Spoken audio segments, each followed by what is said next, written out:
తాకట్లో ఉన్న మీ బంగారాన్ని విడిపించి ఆ రోజు ఆన్లైన్ రేటుకి కొంటాం. Sharma gold company. నమస్కారం, వెల్కమ్ టు సుమన్ టీవీ. నేను గీతాంజలి. ప్రస్తుతం మనతో పాటు శ్రీ శ్రీ శ్రీ ఆనంద శివకామేశ్వరి సన్నిధానం పీఠాధిపతులు మాతాజీ శ్రీ శ్రీ శివకామేశ్వరి ఆనందమయ్య అమ్మ ఉన్నారు. మాతాజీతో మాట్లాడి మనం రాఖీ పౌర్ణమి విశిష్టత, అలాగే రాఖీ కట్టవలసిన సమయం అంటూ ఏమన్నా ఉంటుందా, అసలు ఎవరికి రాఖీ కట్టాలి, కేవలం అన్నదమ్ములకి మాత్రమేనా, శాస్త్రంలో అసలు ఏమని చెప్పబడింది తెలుసుకుందాం. అమ్మ నమస్కారం. శ్రీమాత్రి నమః. శ్రావణ పూర్ణిమ, రాఖీ పూర్ణిమ శుభాకాంక్షలు. మీకు కూడా అమ్మా. అమ్మ, రాఖీ గురించి తెలుసుకోవాలనుకున్నాం. రాఖీ పౌర్ణిమ మామూలుగా ప్రతి మాస పౌర్ణమిలు చాలా విశేషం అంటారు. అవును. మరి ఈ శ్రావణ పౌర్ణిమ విశిష్టత ఏంటి, ముందుగా తెలియచేయండి. శ్రావణ పౌర్ణమి విశిష్టత అంటే చాలా ఉంటుందమ్మా. ఎందుకంటే ఈ మాసం అంతా లక్ష్మీదేవిని పూజించుకుంటాము. చంద్రుడు ఆవిడ యొక్క సోదరుడు కదా, దాన్ని ఏమంటారు, అన్నా చెల్లెళ్ళు ఇద్దరిని కూడా పూజించుకున్నటువంటి మాసం. ఎందుకంటే శ్రావణ మాసమే సర్వదేవత ఆరాధన.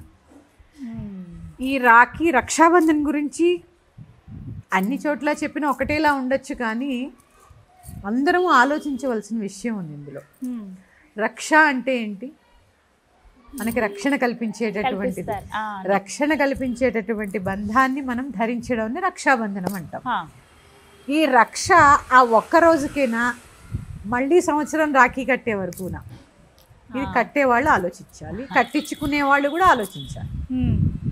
ఎందుకంటే చాలా ఉత్సాహంగా ఉంటాం రాఖీ అనేసరికి. ఇక అన్నదమ్ములు ఉన్న వాళ్ళైతే ఇంకా ఉత్సాహంగా ఉంటారు. చక్కగా ఆ రోజు ఎప్పుడు పుట్టింటికి పంపిస్తారా ఇక్కడి నుంచి అని చెప్పి ఆడపిల్లలు ఇంకా ఉత్సాహంగా ఉంటూ ఉంటారు. ఇది ఈ రాఖీ పౌర్ణమి గురించి అందరికీ చాలా సంతోషం. ఆ సమయంలో అన్నదమ్ములు ఆప్యాయత, ఆ కలవడము, వీళ్ళింటికి వాళ్ళు వెళ్ళడము, ఇదంతా. ఎందుకంటే ఒక పండగని ఎలా సెలబ్రేట్ చేసుకుంటామో అలా రాఖీని కూడా మనం సెలబ్రేట్ చేసుకుంటాం.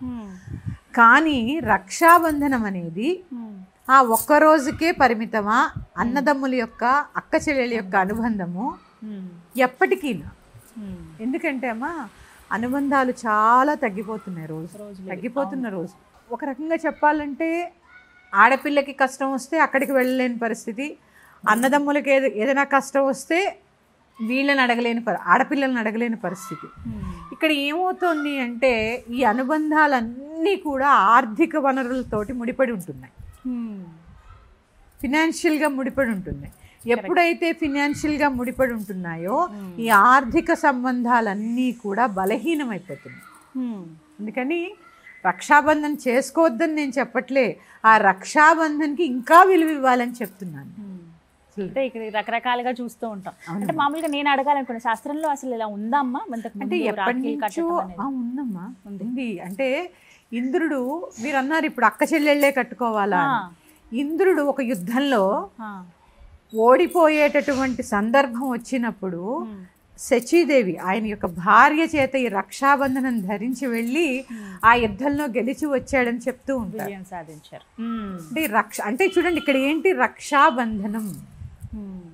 భార్యాభర్తలు ఉన్నాము, ఆయనకి నేను రక్ష, నేను ఆయనకి రక్ష, మన ఇద్దరం మళ్ళీ ఎవరికి రక్ష? దేశానికి రక్ష. దేశానికి రక్ష అవ్వాలి కదా. అంటే భక్తి అనే కోణం ఏదైతే ఉందో ఈ భక్తిలో దేశభక్తి కూడా ఉంది. ఇది అందరూ గ్రహించగలగాలి.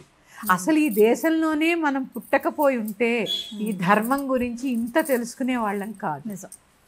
అందుకని చాలా భారతదేశంలో పుట్టడము, ఇలాంటి ధర్మంలో పుట్టడము నిజంగా నా పూర్వజన్మ సుకృతం. అందుకని నువ్వు నాకు రక్ష, నేను నీకు రక్ష, ఏదైనా అవసరమైతే మన ఇద్దరం దేశానికి రక్ష. ఇది అన్నదమ్ములే కట్టుకోవాలా? ఇప్పుడే చెప్పాను, ఇంద్రుడికి ఆయన భార్య కట్టింది అని చెప్పి. పరస్పరం ఒకరికి ఒకరు ఎవరైతే రక్షగా ఉంటారో కట్టుకోవచ్చు. ఇట్లా సంవత్సరానికి ఒక్కసారి అన్నదమ్ములు ఎక్కువగా కలవలేరు కదమ్మా. భార్యాభర్తలు అంటే ఎప్పుడు కలిసే ఉంటారు, అన్నదమ్ములు కలవలేరు, ఎక్కడో దూరంలో ఉండొచ్చు, కొంతమంది ఫారెన్ లో ఉండొచ్చు. ఇట్లా సంవత్సరానికి ఒక్కసారైనా కూడా కలుస్తారని చెప్పి ఇంతకన్నా విశేషమైనది ఉందమ్మా మన సాంప్రదాయంలో. కార్తీక మాసంలో వచ్చే కృష్ణపక్షంలో వచ్చేటటువంటి తదియ రోజు భగినీ హస్త భోజనం అని ఉంటుంది. 5 రోజులు, ధనత్రయోదశి, నరక చతుర్దశి, దీపావళి అమావాస్య, పాడ్యం ఉంటుంది, తర్వాత విధియ. ఈ విధియ రోజు భగినీ హస్త భోజనం ఉంటుంది. అది ఎందుకు ఉంటుంది? సాధారణంగా పూర్వము ఒకసారి కన్యాదానం చేసిన తర్వాత ఆడపిల్లలు ఇంటికి వచ్చి భోంచేసేవారు కాదు. అంటే శాస్త్ర ప్రకారం సమ్మతం కాదు. ఒకసారి దానం చేసేసిన తర్వాత ఈ ఆడపిల్లల ఇంటికి వెళ్ళి భోజనం చేసేవారు కాదు. మరి ఆవిడకి కూడా ఉంటుంది కదా, తన వాళ్ళు రావాలి తన ఇంటికి అని చెప్పి ఆ సంవత్సరానికి ఒక్కసారైనా కూడా ఆ అన్నదమ్ములు రావడము. ఎప్పుడూ కూడా ఆడపిల్లనే ఎక్కువ గౌరవిస్తూ ఉంటారు. ఆడపిల్లలు పొట్టింటికి తీసుకెళ్ళడము, బట్టలు పెట్టడము. కానీ ఆడపిల్ల అన్నదమ్ములకు పెట్టే సందర్భాలు చాలా తక్కువ. ఈ తక్కువ సందర్భంలో భగిని హస్త భోజనం రోజు ఇక్కడికి వచ్చి భోజనం చేసి ఆ అన్నదమ్ములకి వస్త్రాలు కానుకలు ఇచ్చి పంపిస్తున్నారు. అంటే ఇప్పుడు అదే చెప్తున్నాను, మన ధర్మం చాలా గొప్పదమ్మా, చాలా గొప్పది. ఈ రక్షాబంధన్ అనేది ఎల్లప్పటికీ రక్షగా ఉండాలి.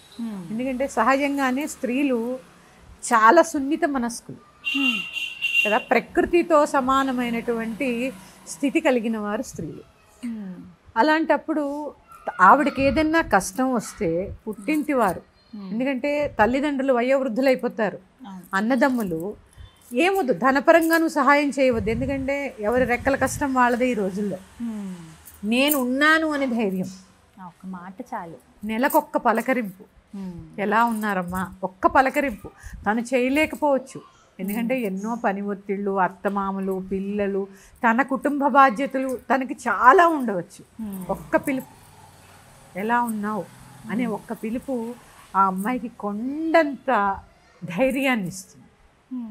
ఇది నేను చెప్పేది అదే అమ్మ, రక్షాబంధనం అంటే ఏదో ఒక రోజుతో అనుబంధం పెనవేసుకునేది కాదు, ఎల్లప్పటికీ కూడా అనుబంధంతోనే ఉండాలి.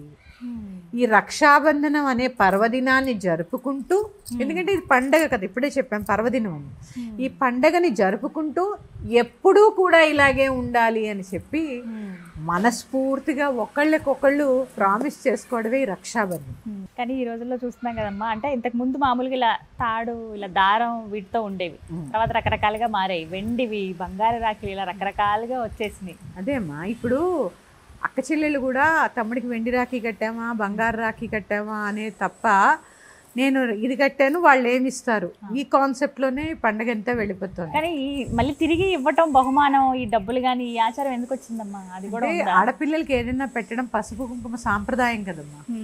ఆడపిల్లల్ని ఎప్పుడు గుట్టి చేతులతో పంపించారు కదా, ఎందుకంటే ఆడపిల్ల ఆ ఇంటికి మహాలక్ష్మి అనుకుంటారు కాబట్టి అక్క చెల్లెళ్ళని చక్కగా పసుపు కుంకుమ ఇచ్చి వాళ్ళ శక్తి కొలది పంపిస్తూ ఉంటారు. వాళ్ళు తృప్తిగా ఇవ్వాలి, వీళ్ళు ఇచ్చినది దాంతో తృప్తి పడాలి. అప్పుడే వాళ్ళకి మంచి ఆశీస్సులు లభిస్తూ ఉంటాయి. ఎప్పటికీ ఏం పెట్టినా పెట్టకపోయినా చెప్తున్నాను, ఇప్పుడు అదే చెప్తున్నాను, అనుబంధం అనేది ఎప్పటికీ ఒకేలాగా ఉండాలి. ఎందుకంటే ఒక తల్లి గర్భంలోంచి వచ్చిన వాళ్ళం. ఎందుకంటే తన భర్తని తను ఎన్నుకోవచ్చు, కానీ తన అక్క చెల్లెల్ని, అన్నదమ్ముల్ని భగవంతుడి కృప చేత ఒకే తల్లి గర్భం నుంచి పుడతాం. దాన్ని రక్త సంబంధం అంటాం. అందుకని ఎల్లప్పుడూ కలిసి ఉండాలి ఈ అనుబంధం. రక్షాబంధనం చేసుకుంటూ ఒకళ్ళకొకళ్ళని రక్ష అని చెప్పుకుంటూ, ఆడపిల్లలకి మగపిల్లల రక్ష, అన్నదమ్ముల రక్ష, అన్నదమ్ములకి ఆడపిల్లలు రక్ష. ఇప్పుడు సోదరులు లేని ఆడపిల్లల పరిస్థితి ఏంటి మరి? వారు ఎవరికి కట్టచ్చు రాఖీ? ఎవరైతే మిమ్మల్ని అక్క చెల్లెళ్ళ భావిస్తూ ఉంటారో వాళ్ళకి కట్టచ్చు. లేదా ఇప్పుడు కొంతమంది తండ్రికి కడుతూ ఉంటారు. ఇంటిలో మగపిల్లలు లేని వాళ్ళు తండ్రికి కడుతూ ఉంటారు. కొన్ని సాంప్రదాయంలో లేదు, అక్క చెల్లెళ్ళు కూడా కట్టుకుంటూ ఉంటారు రాఖీ. అలా కూడా అందుకే అంటే కొన్ని నేను చూసానమ్మా, కృష్ణయ్యకి రాఖీ కడతారు కొంతమంది, వినాయకుడికి కడుతూ ఉంటారు రాఖీ. అవును, ఎందుకంటే వినాయకుడు నిజంగా కూడా మనకు అన్నగారు. ఎందుకంటే వాగర్ధావివ సంపృక్తో వాగర్ధ ప్రతిపత్తయే జగతః పితరో వందే పార్వతీ పరమేశ్వరు. మనకి మొత్తం జగత్తంతటికీ కూడా జగత్పిత, జగత్తంతటికీ కూడా తల్లి అమ్మ. అందుకని చూసుకుంటే మనకి కార్తికేయుడు చక్కగా వినాయకుడు ఇద్దరు అన్నగారులే, వాళ్ళకు కూడా కట్టచ్చు. భగవంతుడికి రాఖీ కట్టేటటువంటి అదృష్టం రక్ష కదా. అదే చెప్తున్నాను, ఇది రక్షాబంధనం అంటే రక్ష, నేను నీకు రక్షగా ఉన్నాను అని చెప్పి ఒక బంధనం కట్టుకోవడం. అది ఒక రోజుతో కాదు, ఎల్లప్పుడూ కొనసాగాలి ఆ ప్రేమానుబంధం అనేది. చాలా చక్కగా చెప్పారు. అంటే కొత్తగా తెలుసుకోవాల్సిన విషయాలు పండగ అంటే కేవలం ఈ విధంగా రాఖీ కట్టేయటం ఇలా. ఎందుకంటేనమ్మా విలువలతో కూడినవే పండుగలు, ఆ విలువల్ని ఎప్పుడూ మనం కాపాడాలి. అసలైన అంతరార్థం పరమార్థాలు ఏంటనేవి తెలిస్తే పండక్కి అప్పుడు ఇంకా చక్కగా ఆనందంగా జరుపుకుంటాం. సంతోషమా? శ్రీమాత్రే నమః. శ్రీమాత్రే నమః.